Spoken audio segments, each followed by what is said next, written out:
Student अंदर डरे हुए हैं। पुलिस यहाँ पर आप देखेंगे तो तैनात दिख रही है। ये रास्ता उस हॉस्टल की तरफ जाता है जहाँ पर छात्रा ने खुद अपनी जान ले ली। जैसे हम अंदर नहीं जा सकते हैं, स्टूडेंट्स भी अंदर से बाहर नहीं आ सकते, उनको अपनी बात कहने से रोका जा रहा है। तो यहाँ पर यूनिवर्सिटी की तरफ से एक आदेश आता है। आदेश में ये कहा जाता है कि सभी जो नेपाली स्टूडेंट्स हैं वो यहाँ से चले जाएं। कि जो पोस्टमार्टम किम्स में हुआ, जो कि KIIT यूनिवर्सिटी का ही हिस्सा है, वहाँ पर क्यों ये पोस्टमार्टम हुआ है।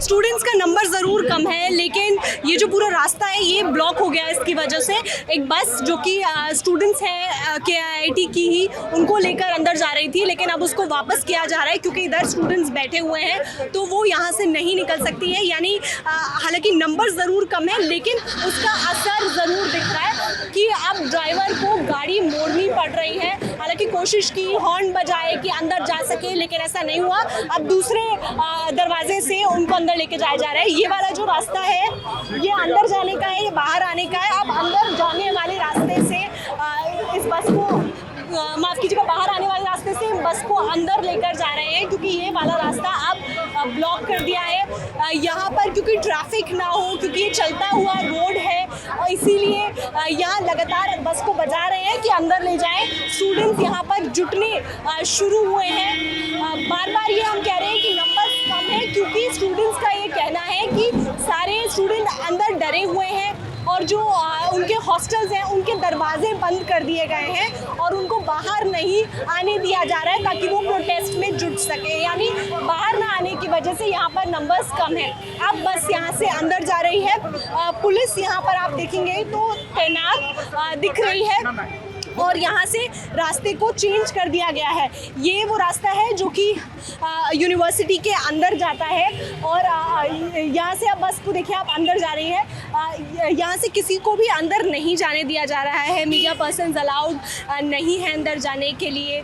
ये रास्ता उस हॉस्टल की तरफ जाता है जहाँ पर छात्रा ने खुद अपनी जान ले ली। और बहुत से स्टूडेंट्स हमें मिले जिन्होंने हमसे कहा कि आप अंदर जाइए, आप बात कीजिए, देखिए, लेकिन हम अलाउड नहीं हैं इस जगह से अंदर जाने के लिए। उनका ये कहना है कि जैसे हम अंदर नहीं जा सकते हैं, स्टूडेंट्स भी अंदर से बाहर नहीं आ सकते हैं, उनको अपनी बात कहने से रोका जा रहा है। जो हुआ 16 फरवरी को, जो उनके साथ घटना घटी, नेपाली स्टूडेंट्स के साथ में मारपीट हुई, बाउंसर्स बाहर से आए, ये सभी जो आरोप स्टूडेंट्स की तरफ से लगाए गए हैं, उसके बाद से ही ये स्ट्रिक्टनेस और ज़्यादा बढ़ गई है। स्टूडेंट्स हमें मिले, उन्होंने हमसे एक बात ये भी कही, नाम ना बताने की शर्त पे, कि हम लोगों ने जो बीते दिन प्रोटेस्ट किया था उसके बाद से प्रशासन की तरफ से हम लोगों को कॉल्स आ रहे हैं, हम लोगों को ये बोला जा रहा है कि आप लोग बाहर मत जाइए, आप लोग प्रोटेस्ट मत करिए, कि आपको TC दे दी जाएगी, आपको प्लेसमेंट में बैठने नहीं दिया जाएगा, आपका फ्यूचर स्पॉइल हो जाएगा। इस तरीके की बातें करके स्टूडेंट्स डर रहे हैं, जिसकी वजह से यहाँ पर नंबर्स कम हो गए हैं। रास्ता आप देखेंगे तो अभी भी बंद दिख रहा है, जाम लग रहा है। KIIT का ये रास्ता जो कि अंदर से कैंपस से बाहर आता है, ये शटल सर्विस है जो कि स्टूडेंट्स को जो यहाँ पर दूसरे हॉस्टल्स हैं वहाँ से लेकर आती है और अंदर छोड़ती है। यहीं से जो Kalinga Institute of Industrial Technology का इंजीनियरिंग का जो अंदर बैच है वो चलता है, जिसमें छात्रा 3rd ईयर में पढ़ती थी। लेकिन वहाँ से ये पूरा जो रास्ता आ रहा है, यहाँ पर अब ट्रैफिक का सामना इस रास्ते को करना पड़ रहा है। छोटी गाड़ियों को साइड से निकाला जा रहा है क्योंकि बस अभी फंसी हुई है, काफ़ी देर से अंदर जाने की कोशिश कर रही है बस, लेकिन ऐसा हो नहीं पा रहा है। तस्वीरें हम आपको लगातार दिखा रहे हैं ये पूरे प्रेमिसेस के अंदर की, कि यहाँ से गाड़ियों को बाहर निकाला जा रहा है। आपको आगे की भी मैं तस्वीर दिखा दूँ, ये वो रास्ता है जो अंदर जाता है हॉस्टल की तरफ से, लेकिन यहाँ जाने पे बार बार पाबंदी लगाई जा रही है, लोगों को अंदर नहीं जाने दिया जा रहा है, जो स्टूडेंट्स हैं उनको बाहर नहीं आने दिया जा रहा है। आपको ये बता दें कि 16 फरवरी को छात्रा ने अपनी जान दे दी थी, उसके बाद से ही प्रोटेस्ट शुरू हो गए नेपाली स्टूडेंट्स की तरफ से।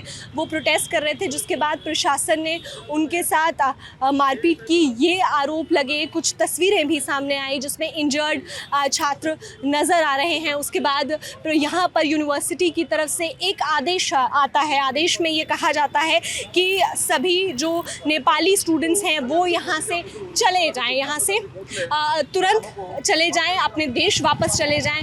कुछ क्लिप्स भी वायरल होते हैं जिसमें जो प्रोफेसर्स हैं वो ये कहते हुए नज़र आते हैं कि आप लोगों कुछ इस तरीके की विवादित टिप्पणी करते हुए नज़र आते हैं कि आप लोग वापस चले जाएं जहां से आप आए हैं, अगर आप सुरक्षित महसूस नहीं करते हैं। लेकिन आपको हम बता दें कि उसके बाद जब ये पूरा जो नोटिस है वो बाहर आता है, उसके बाद इसे यूनिवर्सिटी की तरफ से वापस ले लिया जाता है और यूनिवर्सिटी ये कहती है कि हम माफ़ी मांग रहे हैं। अपॉलॉजी की बात वो करती है कि जो भी घटना घटित हुई उस पर हम माफ़ी मांग रहे हैं, और उसके बाद में छात्रों को वापस बुलाती है कि नेपाली छात्र वापस आ जाए। लेकिन कुछ नेपाली छात्रों से हमारी फ़ोन पर बात हुई, उनका ये कहना है कि हमारे माँ बाप डरे हुए हैं, हमारे माँ बाप को ये डर है कि हमें चोट लगी है, हमें मारा गया है, तो ऐसे में हम कैसे वापस आ जाएं, ये क्या हम लोग हमारी रिस्पॉन्सिबिलिटी कौन ले रहा है कि हम इस कैंपस में सुरक्षित रहेंगे जहां पर बाहर जाने पर पाबंदी है, कभी अंदर आने पर पाबंदी है, हमें अपनी आवाज़ उठाने नहीं दी जा रही है। ऐसे में जो कुछ बिंदु स्टूडेंट्स की तरफ से बताए गए हैं कि वो ये रेज़ कर रहे हैं कि इन मांगों पर बात की जाए। एक तो ट्रांसपेरेंट जांच की मांग वो सबसे पहली रख रहे हैं यहाँ पर, ताकि न्याय मिल सके, छात्रा को जो हुआ उसकी पूरी सच्चाई सामने आ सके। कुछ सवाल स्टूडेंट्स की तरफ से ये भी उठाए गए कि जो पोस्टमार्टम किम्स में हुआ, जो कि KIIT यूनिवर्सिटी का ही हिस्सा है, वहाँ पर क्यों ये पोस्टमार्टम हुआ है, उसको लेकर सवाल उठाए। और उनका ये भी कहना है कि जो नेपाली स्टूडेंट्स का प्रोटेस्ट इनिशियली शुरू हुआ था उसका सबसे बड़ा कारण भी यही था। और साथ ही उनकी ये भी मांग है कि उनकी सुरक्षा भी सुनिश्चित की जाए। SIT गठन की वो बात कर रहे हैं कि स्पेशल इन्वेस्टिगेटिव यहाँ पर टीम आए और उसके बाद वो इस पूरी घटना की जांच करे और तब तस्वीर सामने आए कि 16 फरवरी की आखिर सच्चाई क्या है, जो भी हरासमेंट हुई थी उसमें उसके बाद किस तरीके से लापरवाही सामने आई, क्यों ऐसा हुआ कि एक छात्रा को अपनी जान गंवानी पड़ी, जो इस कॉलेज में इस उम्मीदों से आई थी कि वो एक अच्छा भविष्य बनाएगी। 2022 में एक एग्जीबिशन के दौरान उसको इसके बारे में पता चला था कि वो KIIT यूनिवर्सिटी में पढ़ सकती है। सपना था कि IT यूनिवर्सिटी में मैं पढ़ूंगी, यहाँ मैं पढ़ूंगी और IT सेक्टर में मैं कुछ बड़ा करूँगी। अपनी माँ से भी छात्रा ने बात की थी और कहा था कि वो बात करेगी। उसके बाद में एक कॉन्सर्ट हुआ 16 फरवरी को, सारे स्टूडेंट्स वहाँ कॉन्सर्ट में चले जाते हैं। यहाँ कैंपस जो है हॉस्टल, वहाँ पर छात्रा होती है और उसके बाद में वो अपनी जान दे देती है। ये पूरी जानकारी सामने आती है, जिसके बाद शुरू होता है नेपाली स्टूडेंट्स का प्रोटेस्ट, क्योंकि छात्रा नेपाल से आती हैं और उसके बाद अभी उनके पिता नेपाल उनके पार्थिव शरीर को पोस्टमार्टम के बाद में आज वापस ले जा चुके हैं। आज जिस वक्त हम ये रिकॉर्ड कर रहे हैं, हम समय बता देते हैं, तो इस वक्त 1:25 हो रहे हैं, 19 फरवरी। और आज जब हम सुबह यहाँ पहुँचे थे तो हमारी छात्रा के पिता से बात हुई थी, तो उन्होंने कहा था कि लगभग 3 बजे करीब उनको पार्थिव शरीर मिला और उसके बाद में वो काठमांडू के लिए निकल गए हैं।